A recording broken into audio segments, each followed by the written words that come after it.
चीन और पाकिस्तान की कोई भी पनडुब्बी या जहाज समंदर में चुपके से भारतीय जल क्षेत्र में नहीं आ पाएगा, क्योंकि अमेरिका ने भारत को एंटी सबमरीन वारफेयर सोनोबुआय देने की डील की है। ये डील 52.8 मिलियन डॉलर यानी कि 442 करोड़ रुपए की बताई जा रही है। ये सोनोबुआय आखिर है क्या और कैसे काम करता है, इसे जानने का प्रयास करते हैं। दरअसल सोनोबुआय खास तरह के यंत्र होते हैं जो कि समंदर के नीचे और ऊपर चलने वाले किसी भी तरह के जहाज या पनडुब्बी को डिटेक्ट करते हैं और उसकी पोजीशन, लोकेशन और मूवमेंट की जानकारी देते हैं। इस सिस्टम के तहत इसे MH-60R Romeo helicopter, MQ-9B-C guardian drone या किसी भी विमान से पानी के अंदर ड्रॉप किया जा सकता है और ये पैराशूट के सहारे समंदर में गिरता है। फिर पैराशूट अलग हो जाता है। सोनोबुआय का एक हिस्सा पानी के ऊपर आ जाता है और दूसरा पानी के अंदर चला जाता है। सोनोबुआय यंत्र का एक हिस्सा पानी के ऊपरी सतह पर तैरता रहता है, जबकि दूसरा पानी वाला हिस्सा इससे तार से जुड़ा रहता है जो पानी के अंदर कुछ मीटर की गहराई में होता है और ये पानी के अंदर रहते हुए पानी के अंदर से आने वाली आवाजों को डिटेक्ट करता है, जैसे पनडुब्बी के प्रोपेलर की आवाज या पानी के अंदर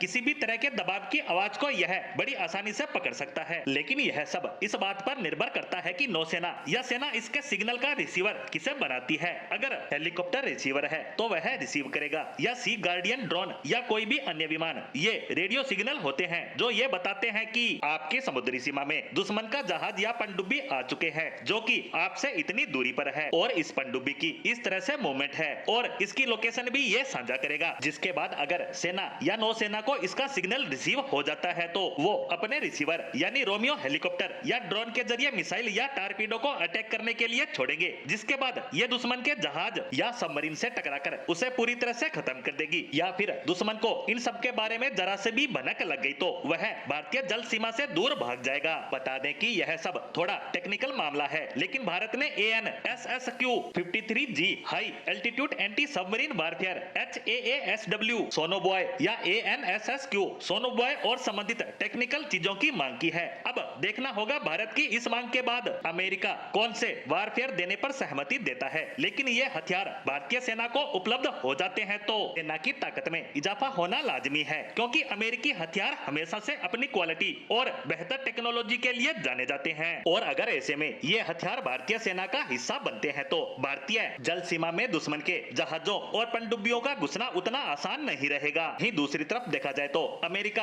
और भारत के रक्षा संबंध तेजी से मजबूत हो रहे हैं और वहाँ कुछ ही समय बाद राष्ट्रपति चुनाव भी होने हैं और राष्ट्रपति पद के दोनों उम्मीदवारों के भारत से अच्छे संबंधों को देखते हुए ये उम्मीद की जा सकती है कि आने वाले समय में से चाहे कोई भी राष्ट्रपति चुना जाए, लेकिन अमेरिका के भारत से रक्षा संबंध मजबूत होने लाजमी है।